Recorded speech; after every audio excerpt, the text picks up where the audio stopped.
So we'd like to build a carport for our beautiful Winnebago Travato 59KL and whatever RV we might have in the future.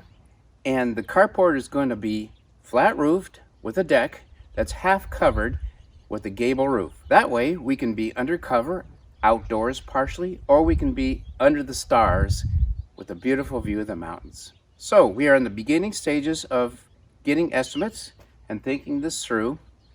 Probably remove this hedge here and some of the bushes, level out the driveway, put a retaining wall so it's not so rounded, and prune that beautiful snowdrop tree to the left so that's not in the way of the deck. We're considering spiral stairs, or if there's room, conventional stairs that go up 2 flights. It's going to be over 13 feet tall, 13 and a half feet to the deck. We need that clearance to accommodate this RV or any other RV in our future. So come along with us on our journey with this interesting home improvement project.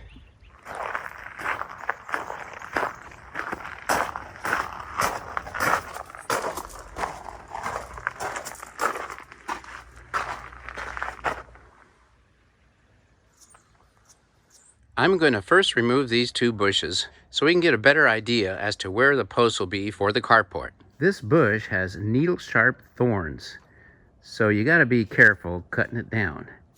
While Diane prunes the snowdrop tree, I'm going to cut down these 2 bushes, hopefully with this electric chainsaw.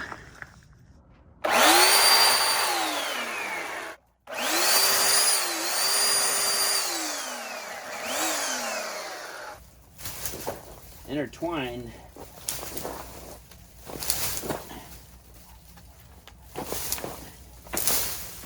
Yeah.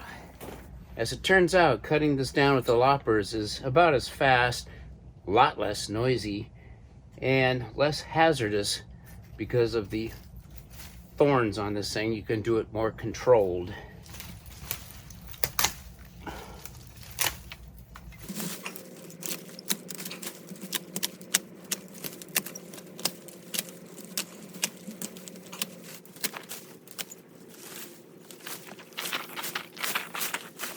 There's bush number 2, ready to be removed. Let's see what it's going to take to dig the roots out.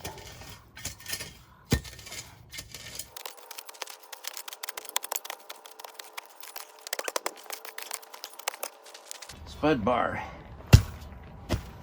Find out where the roots are, at the very least.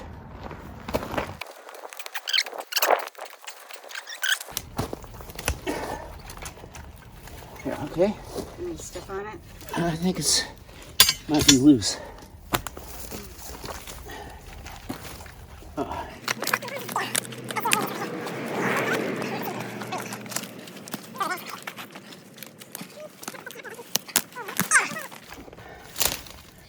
Hey! Oh, fantastic. And a holly tree growing next to it. I think that's holly too. Yeah. Woo! All right. Time for a cool one. The bush cuttings are all wrapped up in the truck just in case it rains, which they predict it will. What a difference. The 2 bushes are removed. Now we can better visualize and plan where this carport's going to be located. Looks great. And as you saw, that was a chore. Bush number 1 under the snowdrop tree, gone. Bush number 2 on the other side of the path, gone. That border will have to be modified, of course. Retaining wall on both sides, hold up the gravel. What a difference. We're making progress. Good work, Miss Diane. Teamwork. Yep. Today I'm getting 3 yards of 5/8 inch minus basalt gravel. And my hope is to get this all leveled out here, since I relocated it about 2 feet to the left side in order to get to the proper setback from the property border. That's about 8 feet where this flag is. This is in preparation for building a carport. So my entire pad is being moved over a couple of feet, just so that I can be legal and compliant with the codes. My objective is to fill this lower spot where the browner gravel is. That's where the retaining wall bricks were in a curve. I had to move them further to the left to straighten out the retaining wall. These two stakes represent the two posts on this side of the carport. It's a little close to the retaining wall now, but I need to get it surveyed first. Blake Tile and Sand is here to deliver 3 yards of basalt gravel. The driver is going to do his best to drop the load right here along the retaining wall blocks.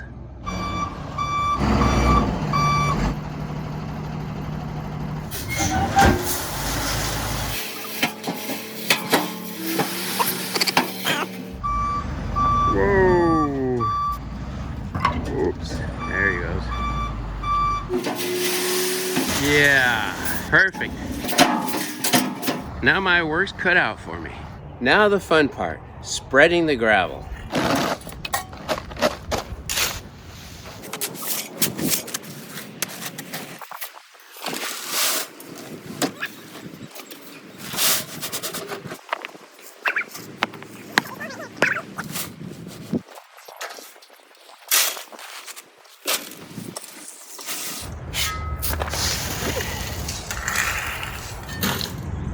Now has a better foundation of gravel and rocks. Well, we got 3 yards of gravel spread out and the pad is almost level.